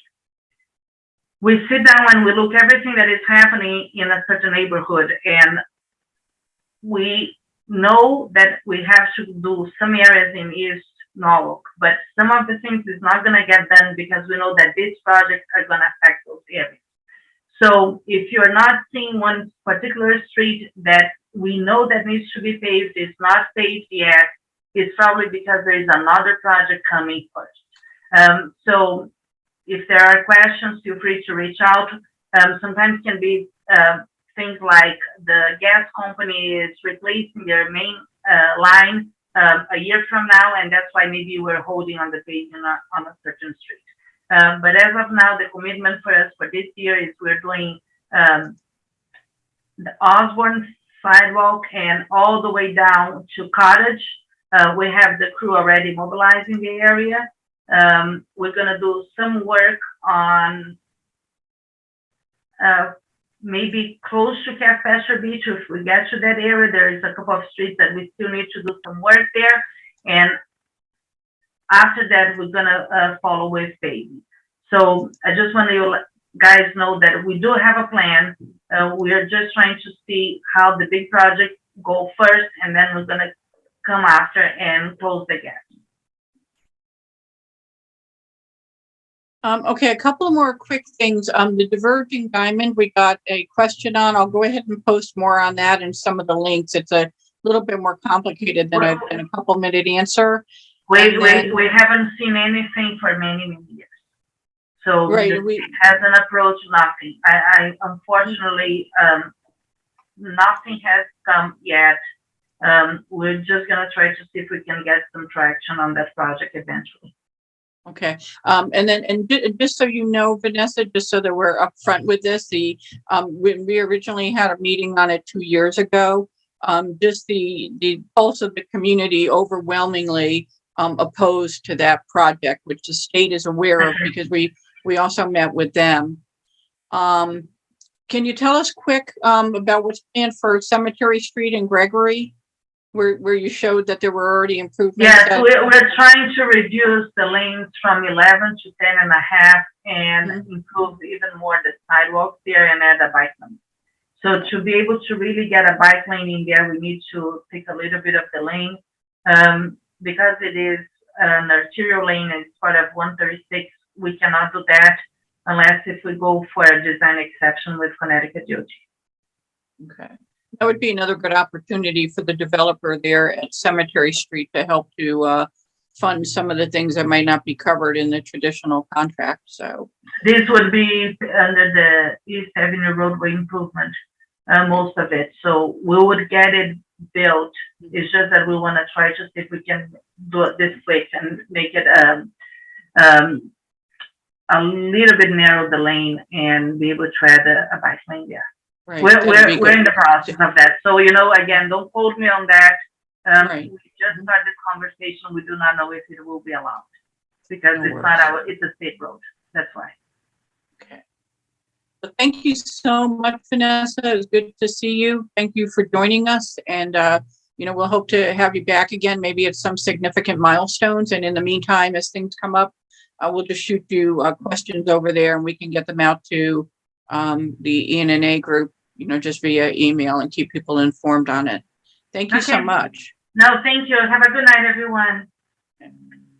We wanted to try to give an update on the on some controversial state legislation that's being proposed right now. Some of these things could move pretty rapid fire. This is a short legislative session, and I think some of these things are going to look to be voted on to move out of committee at the state level as soon as next Monday. So there's a few bills that are pending in the legislature right now that just moved out of public hearing, although you can still submit public comment, that directly impact East Norwalk, literally 06855. The first of these bills are the ones that are concerning transit-oriented development and the regulations that they're looking to put in at a state level that will impact all the towns and cities within Connecticut that have transit hubs, meaning commuter and Metro North railway stations, bus hubs, and etc. HB 5429 is the most controversial of them. It's the one that had a 12-hour public hearing a week ago today. There's compelling arguments on both sides of this, but basically what this act does is it says that in the communities that have a rail hub or a bus station, that developers as of right can build a minimum of overall gross density of 15 dwelling units per acre if it's within 1/2 mile of a passenger rail or commuter train station. Now, you guys have all seen the circle before of the 1/2 mile around the East Norwalk train station, and it really is literally the entire center and well into the residential neighborhoods here.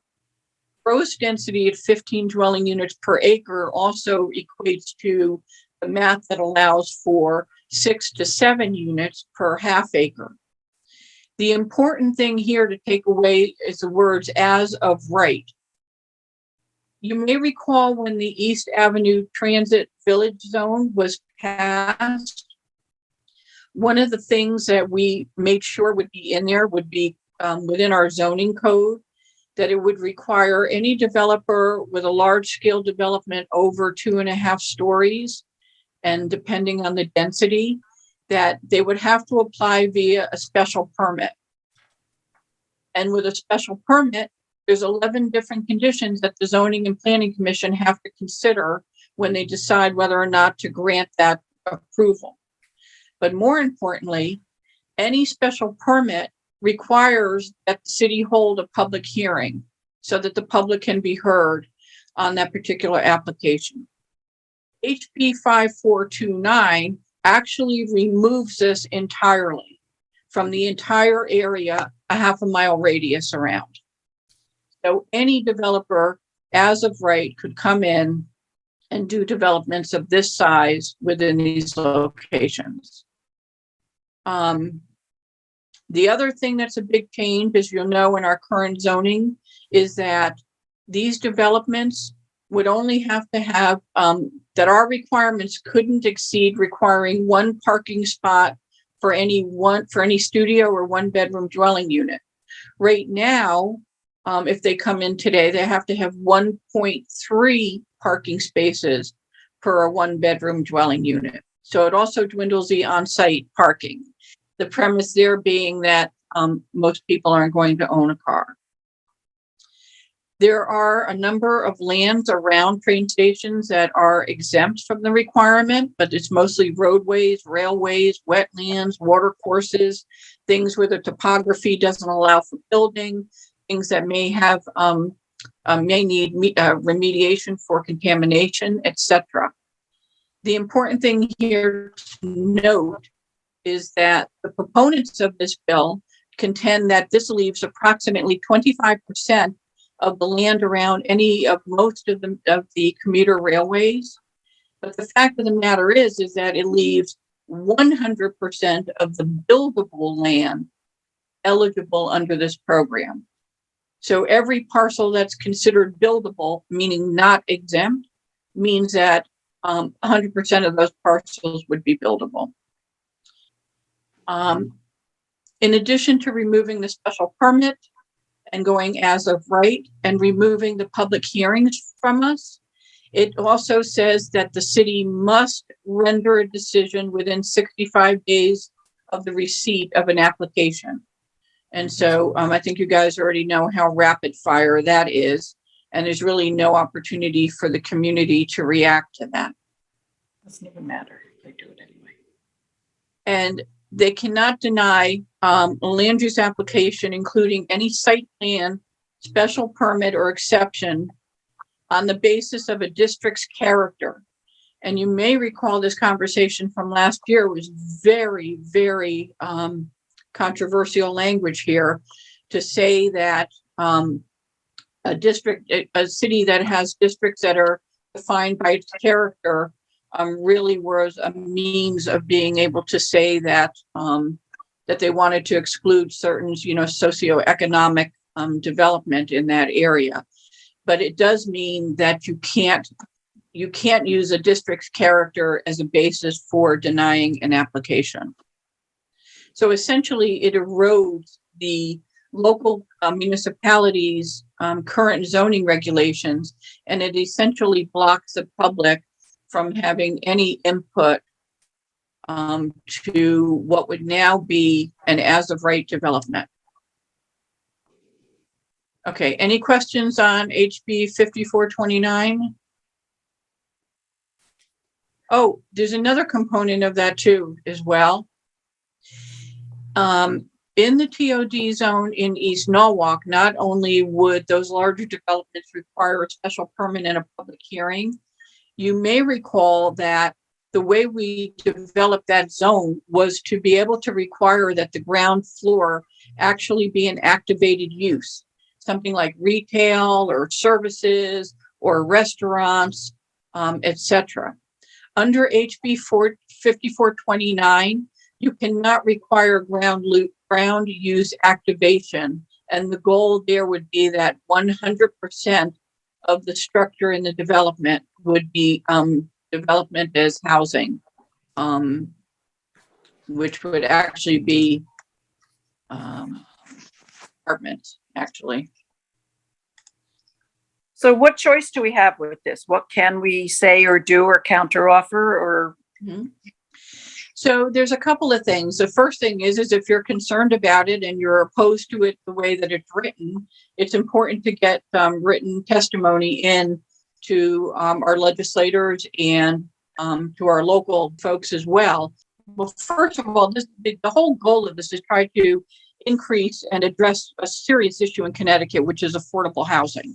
And so essentially, when you get right down to the nuts and bolts of this bill, it doesn't really accomplish anything that's going to significantly impact the stock of affordable housing in Connecticut and certainly, within Norwalk. we've provided some links to other sites that can go into more detail with that. But what ends up happening is that you have market rate units that are priced so high that it really becomes luxury housing, and only a percentage of the total development has to be affordable. And even within the affordable, it tends to be out of reach for the people who probably need affordable housing the most. So the bill doesn't also address those issues. So in terms of alternatives, there's an opportunity for this thing to go back to committee and be rewritten so that it doesn't take away so much of the control of the local municipality. And it also would give greater leeway for a municipality to develop its own affordability plan and then submit that to the state for approval. But it doesn't seem likely that that's the road that this is going to take at this point. Who should we, you said we could write to our legislators. Who should we write to? For this particular bill, you want to write directly to the Connecticut General Assembly committee. It's the Planning and Development Committee. And I'll have to post this as well, but their email is PD, like planning development, testimony at cga.ct.gov.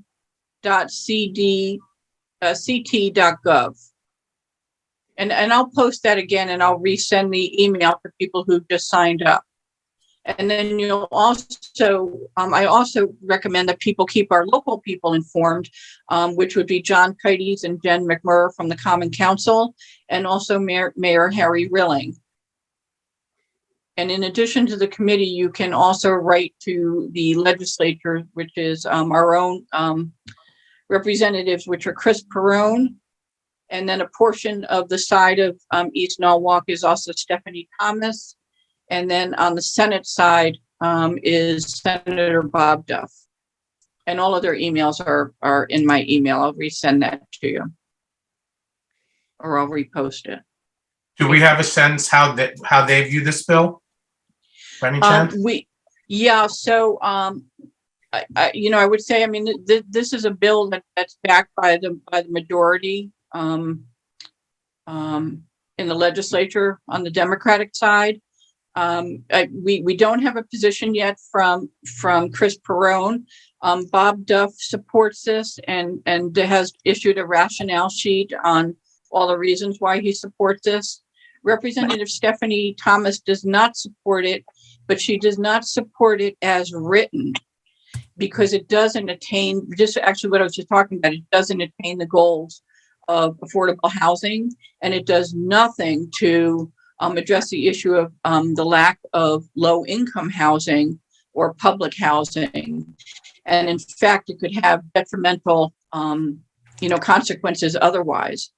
For example, if you take a look at some of these in the communities that are the smaller towns, and even within Norwalk, some of this is more likely to have the adverse effect of just completing. It would be like the first major step in gentrification in East Norwalk under how this proposal would work today. Okay, so the other controversial bills impact our parks and beaches in East Norwalk. HB 5254 is a bill that looks to ensure access to parking near public beaches and recreational and scenic areas. The bill that went before the legislature as a public hearing literally only has a one-line description in it, and it's right here. To prohibit municipalities that receive town aid grants for roads, which is basically all of us, from restricting access to parking near public beaches and recreational and scenic areas. And so what this means is, for example, a good example of this is Calf Pasture Beach. When you go to Calf Pasture Beach, there are areas over there where out-of-towners and non-residents can't park. They're restricted from parking, and they would have to come into the parking lot and pay the fees versus parking on the side streets and walking in. This bill essentially would remove that and have almost unlimited access unless you made 100% no parking anywhere in that area. So the question here that people say is, well, you could do that. The fact of the matter is that we have residential streets over there where those homeowners really should enjoy some amount of parking at their homes and not have their streets clogged up with non-residents and, New York cars, for example, taking all of the spaces there. So that's one bill. The other bill goes into a little bit more depth, and it has a lot of detail to it, and it's HB 5361, and it's concerning access altogether to coastal resources, which in our case, there's a number of areas in Norwalk, but the one for East Norwalk that's most prominent, again, is Pastor and Shady Beach. And so what they want to do is make sure that municipalities are not prohibiting non-residents from entering or using a municipal park by imposing on non-residents a fee for such entrance or use, or parking with such entrance or use that is greater than 50% of the fee charged to residents for the same purpose. And so essentially what this bill would do is then say that the fees that we're charging now in Norwalk need to be somehow equated to what the resident fee is, even though it's included in our beach passes. And then you couldn't go any higher than 50% of that.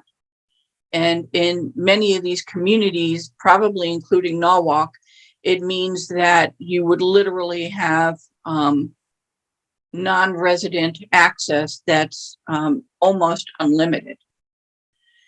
Most of the resistance to this has come from the communities that are further up the line, the coastal communities like Madison and up that way. And we understand that because their parks and the ones that have like Hammonasset, et cetera, already get quite crowded.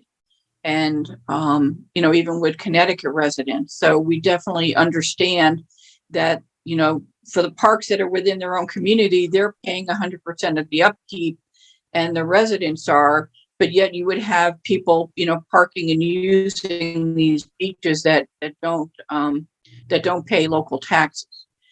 For Norwalk, it's a little bit different because our proximity to New York City and Westchester County makes us kind of the path of least resistance as people are coming up the coast looking for a beach to go to that would be reasonable either to like illegally park and then walk in or pay a nominal fee to get into the park. Under either one of these two scenarios, if the restrictions are really reduced to the extent that they want to reduce them, it would be probably tens of thousands of non-residents who would be, heading towards Pastor Beach.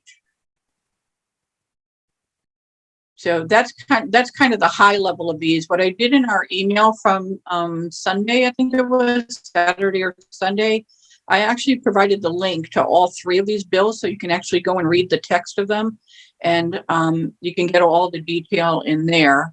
If you wanted to provide comment on these as written testimony, when you do that, just be aware too that it is under FOI, your testimony is public record.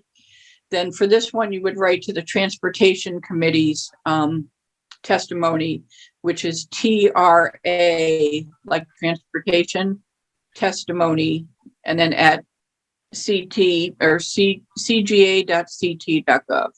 And those are in the emails as well. Could I make a comment? Yep.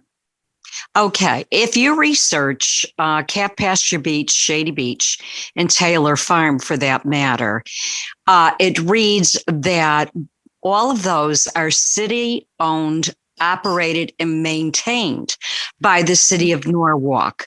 So I have no idea how the state would have any jurisdiction over us.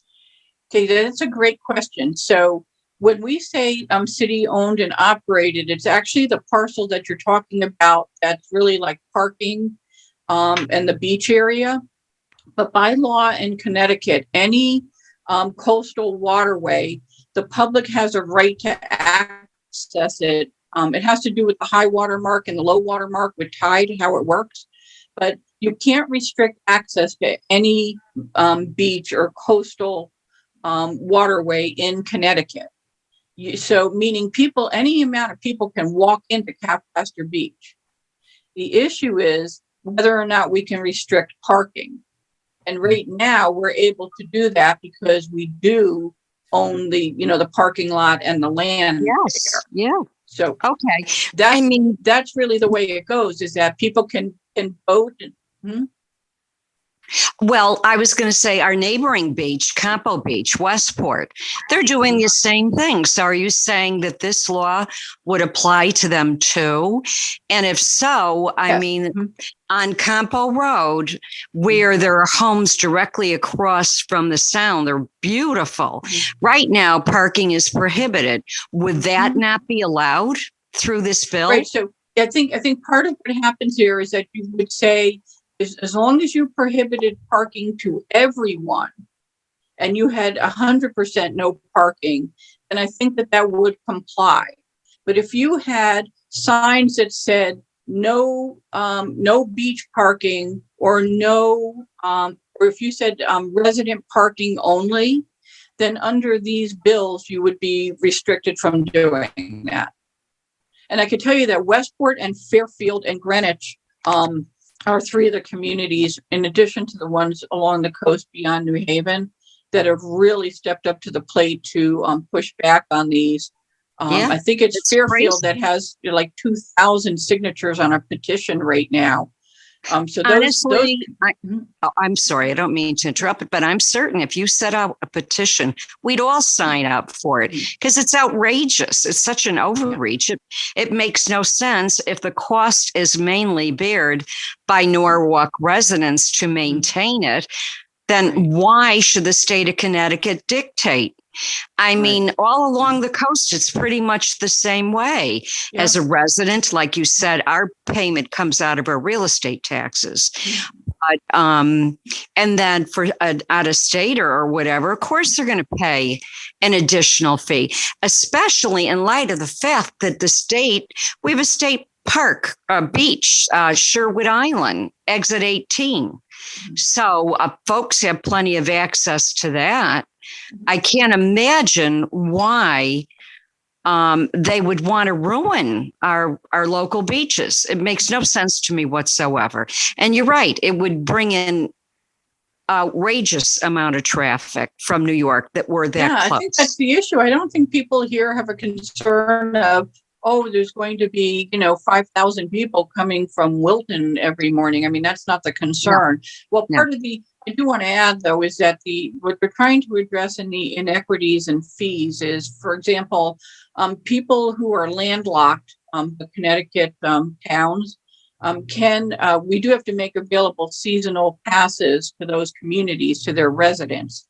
And I think part of what they're trying to address here, some communities, I think, have those passes at something like $700 or something. So Westport that may does. be, I think it's, a little high if what you're looking to do is control Connecticut. But we have two things here. We're, looking to make sure that we have safe access and good quality of life. And then, kind of guard against, when we say non-residents, we're literally on the border that says, literally from out of state.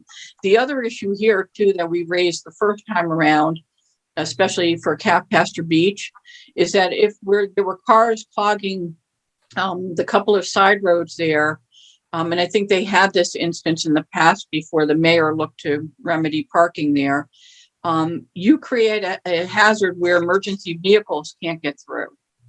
And so we don't want, any legislation that goes through that forces us to have, parking in areas that creates an unsafe environment for emergency vehicles, pedestrians, cyclists, people walking with strollers, etc. We did ask, by the way, when we say, you guys to do a petition, we'd like to take an opportunity to remind you that the ENNA board of directors is both small and all volunteers. And I think all but one of us work full time. So we're always asking for volunteers to help us. And I think if there's still on the call, we did have some folks who live down around Calf Pasture Road that we're going to reach out to and see if they'll be willing to help us with get a petition going as well. Okay, great. Well, I'm on 3 Marvin, which is right Yeah. by Calf Right. Pasture Road. So Yeah. absolutely. Well, thank you. It seems like there's always something crazy right around the corner when you least expect it. Mhm. Amazing. Yeah, exactly. I mean, we can hardly keep up with it, between the, it's usually the local level, but, when we're trying to deal with the local stuff and then we're starting to get inundated with the state stuff and we don't get any notice from the legislators really about this stuff for a whole host of reasons. So we find out at the last minute. It's almost impossible to testify. That last hearing was 12 hours. Wow. And so it's hard to react to it. And because this is a short legislative session, these things could fly through. And, it's kind of, you can't really unring the bell when legislation like this gets passed, unfortunately. Just All want right, to so I'll thank take you for all you do. Thanks, Marie. Oh, thank you, Marie. And so I'll take up another. Does anybody else have another quick question before we wrap up? And you can always, do I have it on here? You can always email us info@eastnorwalk.org. And I'll try to answer your questions. A couple of people reached out via chat, and I'll get back to you. And then the stuff that still needs to be posted, I will post probably tomorrow night. And I'll also post the full update that we got from the state this afternoon on Strawberry Hill Avenue, so you'll know exactly what's going on with that. I thank everybody for staying on. I hope the presentations were helpful. We'll continue to try to follow these bills. If you have any other issues that are coming up, reach out to us. And with any hope, we'll be meeting back in person, hopefully in April or May. And then we'll all be together again. And I look forward to seeing everybody. Thank you very much. Really appreciate the effort to keep us all informed. Thank you. Thank you, everybody.